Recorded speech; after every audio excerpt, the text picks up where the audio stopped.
একবার ভাবুন তো, একটি যাত্রীবাহী বিমান আকাশে উড়ে যাচ্ছে আর হঠাৎ করেই পৃথিবী থেকে সম্পূর্ণ হারিয়ে যায়। না কোনো ধ্বংসাবশেষ, না কোনো যাত্রীর সন্ধান। আর সেই প্লেনের খোঁজ মেলেনি পুরো 10 বছর ধরে।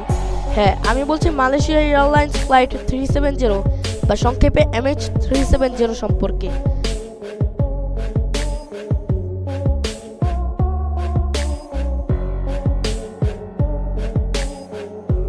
এই বিমানটি 2014 সালের 8ই মার্চ কুয়ালালামপুর থেকে চীনের বেইজিং এর উদ্দেশ্যে উড্ডয়ন করেছিল। বিমানে ছিলেন মোট 239 জন মানুষ, কিন্তু মাত্র 38 মিনিট উড়ার পরেই প্লেনটি রাডার থেকে হঠাৎ উধাও হয়ে যায়। সব যোগাযোগ বন্ধ, কোনো সংকেত পাওয়া যায়নি। এমনকি আধুনিক প্রযুক্তির যুগেও কেউ বলতে পারেনি এই প্লেনটি গেল কোথায়।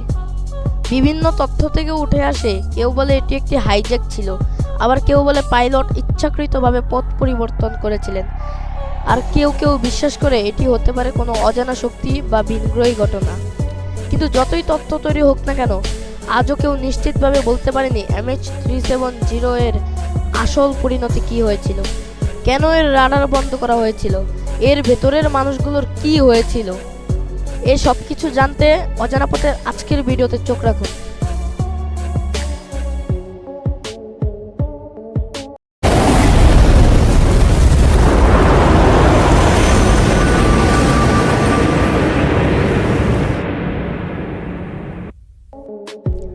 এই প্লেনটি কুয়ালালামপুর থেকে বেইজিং এর উদ্দেশ্যে উড্ডয়ন করেছিল, কিন্তু আকাশে উড়তে উড়তে মাত্র 38 মিনিটের মাথায় প্লেনটির যোগাযোগ হঠাৎ বন্ধ হয়ে যায়।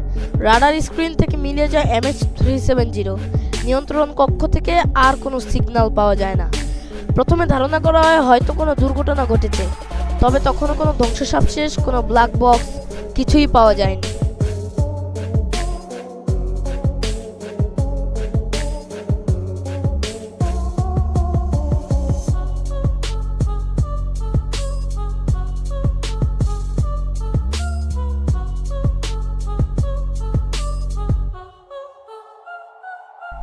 পরের কয়েকদিনে সারা বিশ্ব থেকে শুরু হয় খোঁজার অভিযান।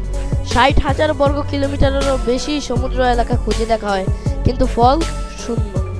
পরে জানা যায় প্লেনটি যেদিকে যাওয়ার কথা ছিল সেদিকে না গিয়ে উল্টো দিকের দক্ষিণ ভারত মহাসাগরের দিকে ঘুরে গিয়েছিল। কিন্তু কেন?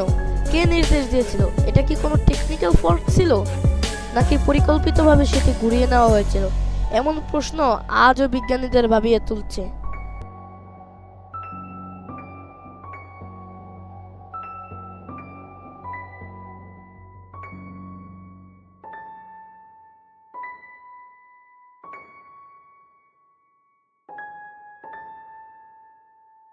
দুই 2015 সালে প্রথমবারের মতো ফ্রান্সের রিউনিয়নের দ্বীপে পাওয়া যায় এক টুকরো ধ্বংসাবশেষ, যা পরে নিশ্চিত করা হয় MH370 এর অংশ।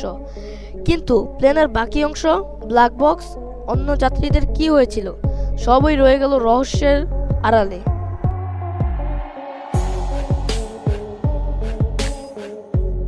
কেউ বলে এটা ছিল কোনো সাইবার হ্যাকিং এর ফলাফল, কেউ বলে পাইলট নাকি নিজের হাতে সেটিকে আত্মহত্যার মিশনে উড়িয়েছিলেন। আবার অনেকে বিশ্বাস করেন প্লেনটি কোথাও গোপনে ল্যান্ড করেছিল, যেখানে আজও সেটা লুকানো আছে। কিন্তু একটাই সত্য, MH370 এর যাত্রীদের আর কেউ কখনো দেখেনি। আজও যখন সেই প্লেনের কথা আসে, বিশ্বের মানুষ থমকে যায় এক মুহূর্তের জন্য, কারণ আকাশে উড়ে যাওয়া কোনো কিছুর এমনভাবে হারিয়ে যাওয়া মানব ইতিহাসে একটা রহস্যময় আর কিছুই হয়নি। শেষ পর্যন্ত মালয়েশিয়া সরকারও স্বীকার করেছে, আমরা জানি না MH370 অর্থাৎ মালয়েশিয়া এয়ারলাইন্স 370 কোথায় গিয়েছে। হাজার কোটি টাকার অনুসন্ধান, নানা দেশের বিজ্ঞানী, প্রযুক্তি, স্যাটেলাইট সব ব্যর্থ। আজও সেই প্লেনের রহস্য যেন আকাশের বুকেই লেখা এক অমীমাংসিত প্রশ্ন চিহ্ন। কখনো কখনো কিছু প্রশ্নের উত্তর আমরা হয়তো কোনোদিনই জানতে পারবো না, আর MH370 ঠিক তেমনই এক চিররহস্যময় নাম। যদি এমন রহস্যময় ঘটনার ভিডিও পছন্দ হয়, তাহলে অজানা পথ চ্যানেলটি সাবস্ক্রাইব করো, আর লাইক, কমেন্ট, শেয়ার করতে ভুলবে না। ধন্যবাদ।